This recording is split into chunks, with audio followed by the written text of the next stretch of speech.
Hello, everyone, and welcome to the BombCast. My name is Allie Metter, and I'm the Content Marketing Manager here at BombBomb, filling in for Jason Sheffield, who's on the road for us this week. I have an awesome guest here today, real estate video influencer and former TV anchor, Kelly LeClair. She's also a real estate video coach, and she's going to be joining me talking about some video strategies you should be using as a real estate agent in your business. So hi, Kelly. How are you? Hey, Allie, how are you? Thanks for having me. Yeah, awesome. Could you give us a little intro and tell everybody what you're all about? Sure. So I am here in Orange County, California. I'm an agent with Pacific Sotheby's International Realty. And I'm originally from the East Coast, grew up in New Jersey, went to school for journalism and worked in TV news for about 10 years on camera. Mostly out in the field as a reporter, like the crazy people who are sent out into snowstorms and covering, the crime scenes. That was me, where I learned a lot about deadlines and writing and storytelling and fact finding. And then we moved to California about 7 years ago. I worked for a little bit with NBC, but we started a family and I was ready for a career change and fell into real estate. We had family members who were in real estate, and I figured, well, I'll just give it a shot, and turned out to really love it. And about a year into the decision of switching into real estate, I knew it was a good fit for me, but I knew I had to sort of differentiate myself from, out here, I'm sure this is common in a lot of markets, but everybody has their real estate license in Orange County, and the average agent sells, 1 or 2 houses a year. And I knew that wasn't for me. I wanted to do it full time. But how do you kind of get to that level? And so I started doing video. So I started doing video 4 years ago, this month actually. And it's taken off. It has been kind of my defining marketing tool, networking tool, communication tool. And I'm taking what I did in my past career and applying it to this one. And it's worked out great. And I have fun doing it. So that's sort of how I'm here now. Yeah, that's awesome. What were the first types of videos you started creating as a real estate agent? Well, I was still sort of new. So when I was learning stuff, I would just use that as topics. So I remember the first couple of videos were about, questions that I had, like what happens in escrow, out here we have different property taxes that are called Mello-Roos, and that is, people still ask that question, what are Mello-Roos taxes? So it was really more about explaining the questions that we hear as agents. Every transaction's different, right? We're always learning, which is what's fun about this job. And so the content comes really easily when you pay attention to the questions that people have. So, it was kind of the basic sort of vocabulary, interesting stories, interesting hurdles, obstacles. A good one is always talking about appraisals, because out here, if you're outside of sort of the tract homes and you're in more custom homes, appraisals can be an issue. So what do you do when that happens? It was really more about listening to customers and other agents and hearing what was going on, and then putting it into an easy to understand 2-minute video and sending it out to folks. Right. And that's the tactic you're still doing today, correct? Yeah. So kind of do 2 different things. One is the listing videos, which we can talk about. And then the other, which I'm referring to now, is content video marketing. And what that is, it's free content. It's just information and what's going on in the market. And let's talk about this and things I'm learning, things I'm hearing, things I'm seeing out there. And about every 2 weeks or so, I use BombBomb and I send out a content video to my database. And then I use that same video kind of on other platforms, sharing it on social media. I'll send it to clients down the road. Like if I have a new client who asks the question, hey, what are these Mello-Roos taxes? I'll be like, hold on, I have video on that. And I'll just send it to them. And so just kind of repurpose the videos as much as you can to get kind of squeeze the most juice out of them. Yeah, you were telling me on Tuesday that you have like a photographer, videographer that you work with, and you plan out your content with him, and you do like 5 videos every month or so. Could you kind of explain that process to us and how you're planning that content calendar with him? For sure. It's that's one of the first questions people ask me about is like, how do you get through all these videos? Because it's time consuming, right? To shoot all these videos and to script them. So what I try to do is plan ahead. Like yesterday we had a video day, and my photographer will come up and we'll just shoot a whole bunch of different videos. So we'll shoot 4 or 5 videos at once.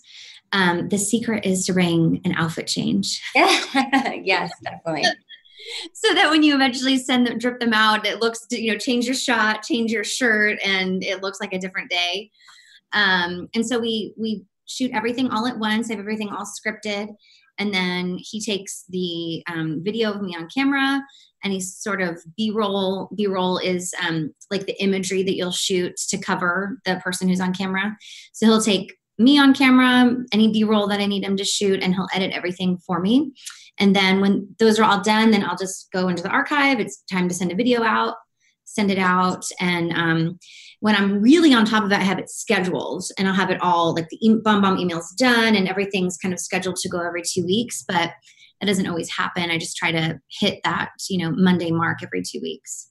Yeah, that's super awesome. I saw, we actually have an example of one of your educational videos that I thought we could show about how to stage your home. So if Matt could pull that up for us, I think we're going to watch it now.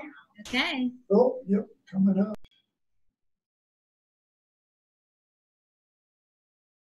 Hi, I'm Kelly LeClair. I get a lot of questions about staging, and when someone's about to sell their home, they want to know if they should sell or donate their furniture before going to market. Well, here's the realistic answer. In an ideal scenario, a perfect listing would be vacant, freshly painted, carpeted, and staged by a professional. However, I'm realistic. Most of my clients are living in the property when we are on the market. Also, everyone has a budget for this expense of selling your home. So I want to give you 3 examples. These are all my listings from the last year, and it's going to show you varying degrees of what you can do between staging, sprucing up your house in order to make it look its best to go to market. Take a look at this home. Do you think it was staged? Many people who walked through this thought that it was, but in this case it wasn't. The sellers had an eye for design and meticulously kept their home.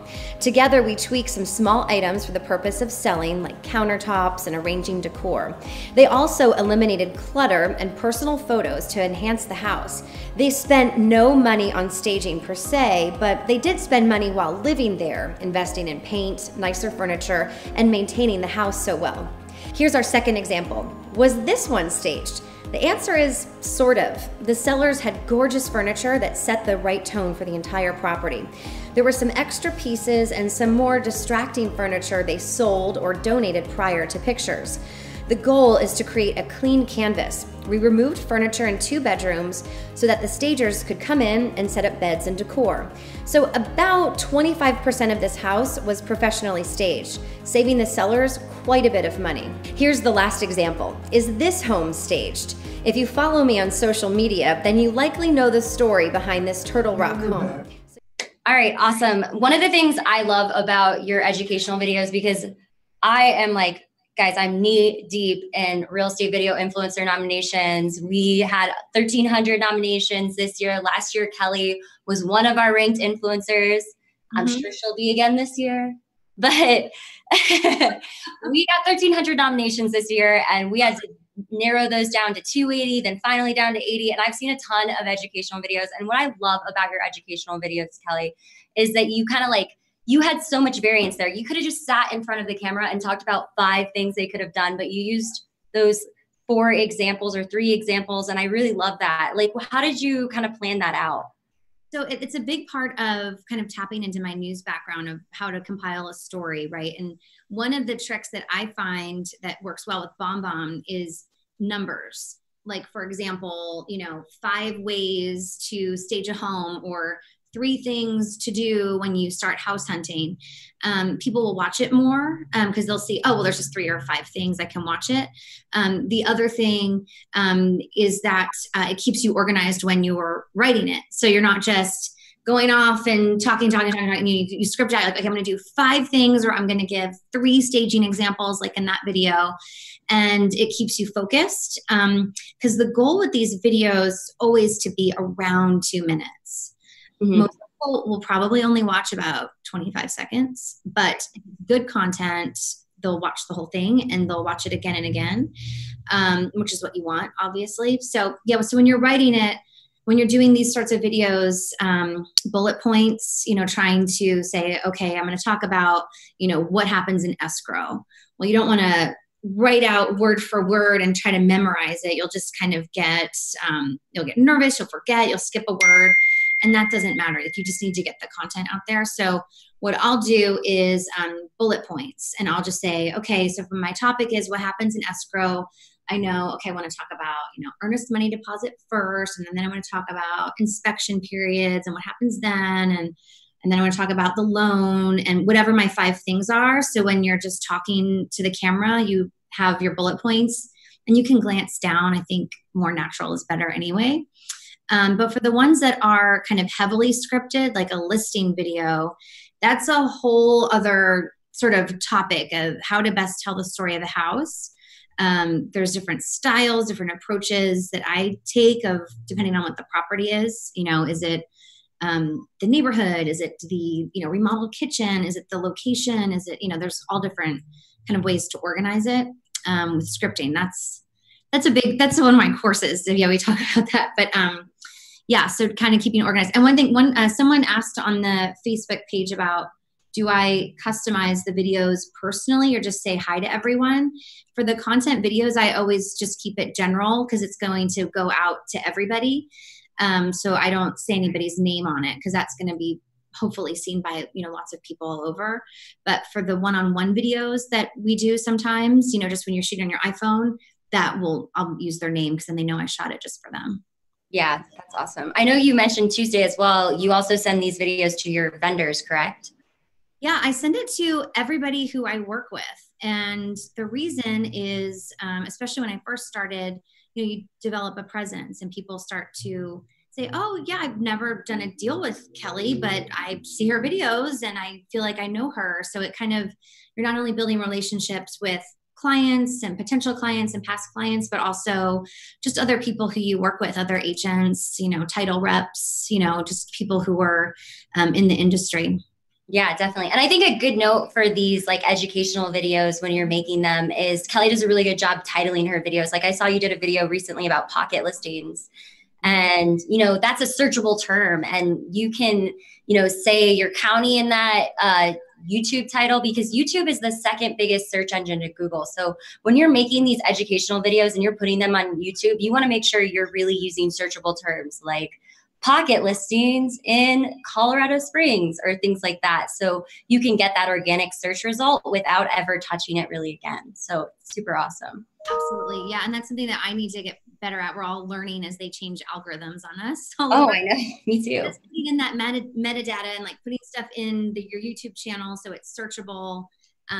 We can all always do a better job at that. So I feel like we're constantly learning, to have at least 3 sentences in your contact information and all that stuff. You can go crazy getting detailed on that. But you're right in that the title can be kind of the biggest thing. And that's also when you post it on your Facebook page or on your Instagram, especially on Facebook, because when you post it on Facebook, whatever you saved it on as on YouTube, that's what comes up. So if it's a weird title or if you can't tell what it's about, people won't watch it. Yeah. Do you usually like upload your videos natively into Facebook, or are you just sharing the YouTube link? Well, I think Facebook still likes it better with their algorithm if you upload the video to the site. They can you on Facebook. I mix it up because I'm not looking for, I hit, X number of views on this platform. I'm looking to reach everybody kind of wherever they are. So Facebook, Instagram, YouTube, my, LeClairRealEstate.com, any of those platforms. So I kind of mix it up just to test it out. I don't think there's any perfect answer, but when I first started, I know that Facebook likes it more when you upload directly to their page for sure. Yeah. Yeah. But I like that you're varying it up. It's always good. We're constantly testing different strategies over at BombBomb with our social media as well. Yeah. I also wanted to get into those listing video topics. Sorry, it broke up a little bit. What was that last question? Yeah, I was just saying I wanted to get into listing videos a little bit. You're obviously a pro with listing videos. I saw your community listing video where you went into Cypress Grove. Cypress Shores, yeah. That Cypress was Shores. a fun one on the golf cart. Yeah, that was so awesome. I loved how you did that. So I had Matt pull that video, and so we could probably watch it really quick again here. Which one is that? What's the title? Cypress Shores or Cypress Cove. Hi, I'm Kelly LeClair, realtor here in San Clemente in South Orange County, California. The most popular sales price recently in our area has been between $750,000 and $1.2 million. So what can you get for $1 million, the average sales price we've seen in the last couple of months? We're going to show you 4 properties in 4 different areas of San Clemente to show you what $1 million can buy you in this area. First, we start closest to the beach, 113 Avenida Princesa, recently sold for $864 per square foot. It's just over 1,100 square feet on a lot just under 6,000 square feet. It's 2 bedrooms, 2 bath, detached house, and this one sold in 4 days. Hi, I'm Kelly LeClair, realtor here in South Orange County, California. Today we're going to tour Cypress Shores and Cypress Cove. We're in Southwest San Clemente, right on the ocean, close to downtown in a gated community. We're also adjacent to the Western White House where former President Nixon lived. So let's take a look at this great community with privacy, a low HOA, and great amenities. There are 3 neighborhoods. The Breakers, built as tract homes in the 80s, ranging from 1.4 to 1.6 million. Next is the most popular, Cypress Cove. These are 3,000 to 6,000 square feet with recent sales prices of 1.4 to over $3 million. The third neighborhood is the most prestigious, some with oceanfront views and all with private access to Cotton's Point Gate. Pricing is between $2 and $7 million. I'd like to give you an insider's look into this unique community, and here to help me is the Moore team. All right, let's go check it out. All righty. Let's go. Jeff, Matt, and Johnny live here in Cypress Cove. They grew up here and are raising... Sorry guys, we had some technical difficulties there with that one, but we were trying to show that second video, which you saw where Kelly was talking about Cypress and the community, and she worked with some lenders on this one, which I thought was super cool. It gets into a scene where she asks those lenders, what are 5 things that you like most about living in this community, which was super awesome and different from any listing video I've really seen. And I really love that technique. Can you talk a little bit about how you guys created that video? Sure. So some local lenders, they live in that neighborhood, and we were sort of brainstorming about how we could work together on something, and they wanted to get into video, but like everybody, when they first think about it, they're nervous. Well, let's just do it together and let's do it on this neighborhood. I think it'd be really fun. Hop on the golf cart, we'll drive around, and I'll let you guys kind of do the top 5 things. And it went really well. It was fun just to kind of show the neighborhood and educate folks on the community. And what was interesting about that, with kind of ROI on that for me personally, I sent that out to my database and shared on social media and all of the platforms. And I got back a lot of emails from folks who had never heard of the community, wanted to go look at a house in the community. Now it's on their radar, or they were always curious since it's a gated area. They'd never been in it before. So that to me just showed that it was a good one, because it offered an insight into something that a regular consumer maybe wouldn't normally see. So it was fun too. And then the lenders then used the video on their platforms and shared it with their folks. So that, got my name out with maybe some different people. So it's always a good idea to kind of, talk to other people who are in the industry too, because then they share the video with their circle. Yeah, that's such a great technique. And we are working with mortgage people all the time, and they're always wondering how they can connect better with their real estate agents. And I think this is a great example if they could, do a video collaboration just like this. And I'm guessing those are your go-to lenders. They are. I mean, yeah, they're on the short list of folks who I use for sure. I did one maybe a year or so ago with a lender, and we just, we did a video day together and had, we talked about it beforehand, what were some topics that were important that he was seeing, that I was seeing, that had to just do with lending. And it was kind of nice to mix it up instead of me just saying like, call your lender and make sure you do your research. he came on and we talked about, how solar panels affect the loan process and what to do to, boost your score while you're house hunting. And so it was good because it was sort of fresh content from another expert, and we could have a conversation with it. I also did one that was really good that anyone could do in their own market with our home warranty rep. And she was great. We kind of explained what a home warranty was. In our market, it's standard that a seller pays for one, why, what it covers, what it doesn't cover, just sort of like nitty gritty stuff, but you can keep it more interesting when it's a conversation with another person. So that was a good one too, of kind of bringing in a vendor. Yeah, that's super awesome. I love it.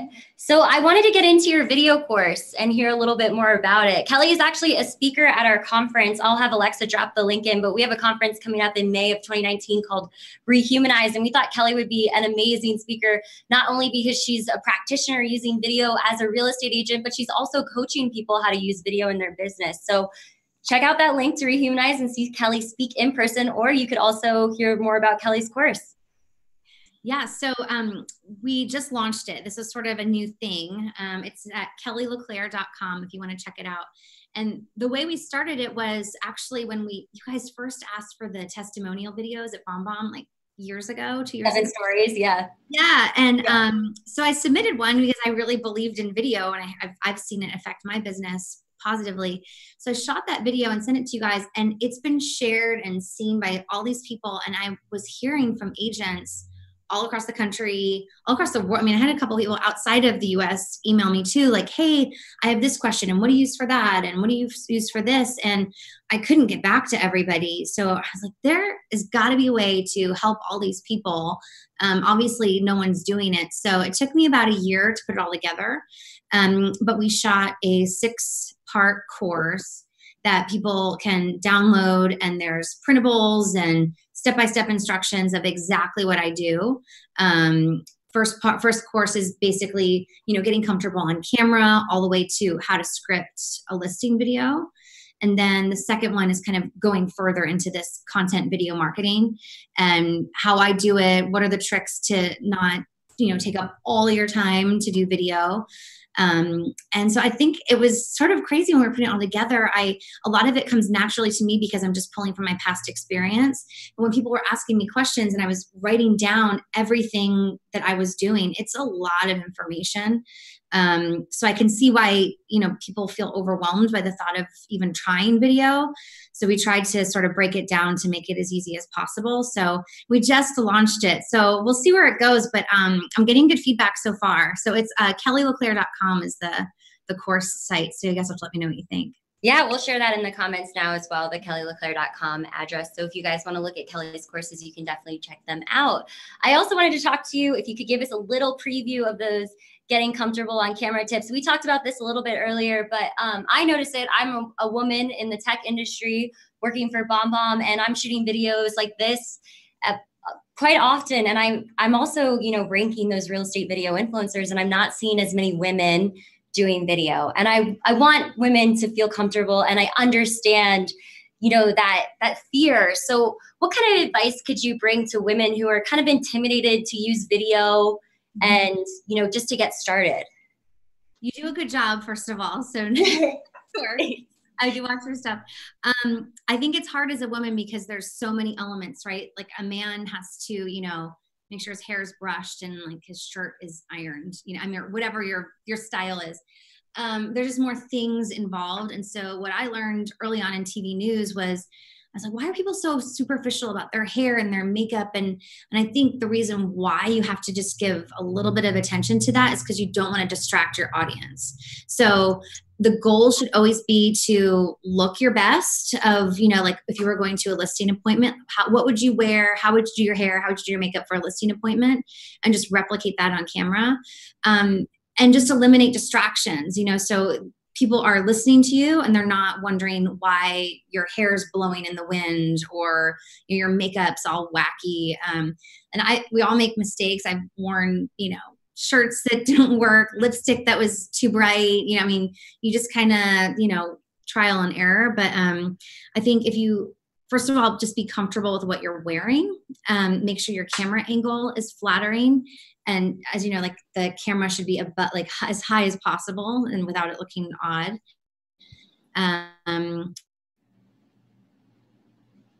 What happened? Let's see if she reconnects. The other thing that I think is really important is how to talk on camera. That's a big thing. So, all right, you look okay, you're comfortable. How do you speak on camera without sounding like a robot or, sounding not like the expert that you should be? And so what I do is, and we talk about this in marketing too, is you speak to an avatar. And so what is that? That's you kind of build an image of the ideal person. So who's your ideal client, is usually it's your peer. So for me, it's, someone who's in their 30s or 40s, has a family, maybe they're a move-up buyer and seller, or maybe, they're an older couple who's looking for an investment property. So I kind of picture those clients' faces when I'm doing my content videos. And when you think of an actual person, you sound more normal. You sound like you're talking to someone and not like a robot, or reading a teleprompter, just if you think, and like when I was in news, I used to think I was telling a story to my mom because I knew if my mom understood it, then I was good. So that helps. If you can't think of your avatar yet, or maybe you're new to the business, just think of talking to a relative who you need to explain things to maybe a little bit differently. That helps too. Yeah, those are awesome tips, and definitely not the average tips that we always hear. So we're like super excited when we get content like this. I know Alexa is, but good. Alexa's our social media manager. She's here too, guys. Awesome. Well, you're obviously a pro with, more polished professional video. Are you using simple video at all, or have you started kind of experimenting with it on social media in any way? Obviously through BombBomb, you're using it. Yeah. So I think, I'm very comfortable doing like the polished, professional, edited stuff, and my photographer edits it for me and posts stuff for me. And then I use those videos. So I've got that down, but I know that there's value in just this type of stuff, like just talking from the heart directly to someone. So I'm trying to do that more. So I feel like the best platform for that right now is Instagram. And then Insta stories have been great and really fun, especially when I'm out on broker preview and just shooting different houses and, just being myself. And it's not like, let me explain this to you. It's just kind of, hey, come along. Let's go check out these houses together. So that's been good. Just doing kind of some videos on Instagram that's just self-shot. And it's just on your iPhone. It's so easy. And it's like, just if you're thinking of doing it, I do a lot of them in my car, or if you're in the office, like right now I'm sitting in front of a window and the lighting's good. Like that's, as long as you have some good lighting, it'll be fine. So I think those are good. And then the other thing that I've always sort of done because of BombBomb was the one-on-one videos. And that's where you say the client's name. That's where, let's say, like, here's a good example. Last summer I was looking for someone. They were moving into San Clemente from out of the area. So they weren't here yet. So I'd go out and be like, oh, I think, they really like this house. So I just get out my phone and be like, hey, Eric, it's Kelly. Just saw this house. Take a look at it and, show them whatever the feature was that kind of grabbed me that would be good for them. And then just text it to them. And I think people are more comfortable doing that now. But, people just get so worked up. I'm like, oh, I don't look perfect. And it's like, no one cares. What they care about is that you thought of them. You're showing them something that they're not going to see online or on the MLS alerts. It's just this cool house, or the view is the other thing, because no matter how great a picture is on a listing, to see an actual video of someone like, okay, like here's the view, there's, you can sort of see Catalina Island from there, and this is downtown or whatever. It's way better than, just sending them a listing with a bunch of, likely photoshopped pictures. It's the real thing. So that's been a good use for video for me too. Yeah. And it's a great point. I shoot videos a lot, and I'll, sometimes have the help from Matt, who's our visual storyteller. And, I watch them like 5 seconds of them, and I'm like, oh, I have these smile lines. My voice is annoying. Like I can't watch a lot of my videos, but I know that like this is not the time for that. Nobody notices my smile lines. Maybe some people notice my voice, but not enough to worry about it. And I just send them because video really does save you time and humanizes you. So you can't really get caught up on those moments. You just got to go and do it and see the benefit when you do so. And it's never going to be exactly perfect. Listing videos because you're scripting it and taking more time and shooting specific B-roll to your lines. Yes, that should be like close to perfect. But when you're on camera, when you're shooting these personal videos, no one cares. It's like, you know, it's like your business card, you know, it's just, it's whoever you are. And I always feel badly for people who try to do video and try to be someone that they're not on the video. And then you meet them in person, you're like, that wasn't even who you are. I don't know, just, it doesn't matter. I mean, out here we have, you know, surfers showing up in their board shorts to listing appointments, and that's fine because that's their image. And then, you know, I'm like the preppy girl showing up and like, and then there's, you know, on the East Coast where people are wearing suits and are, so however you present yourself, just be that on the video. I think that's, you know, people think they have to look at like a news anchor a certain way, and it just, if it's not natural, it won't be authentic. And that's even worse than not doing video. I think, you know, you just have to just accept who you are and just be real and go with it.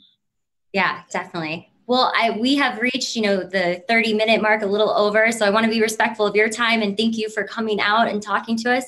Are there any like last tips that you want to give our viewers before we close out here? I would say just go for it. Don't let your vanity or your nerves get in the way of just trying it.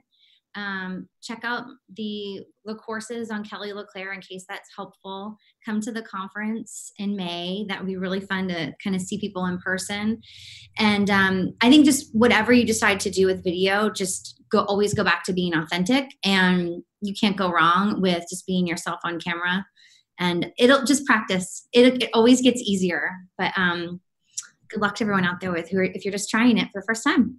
Yeah, of course. Yeah, awesome. Well, I hope you guys have a great remainder of your Thursday. Thank you again to Kelly for joining us.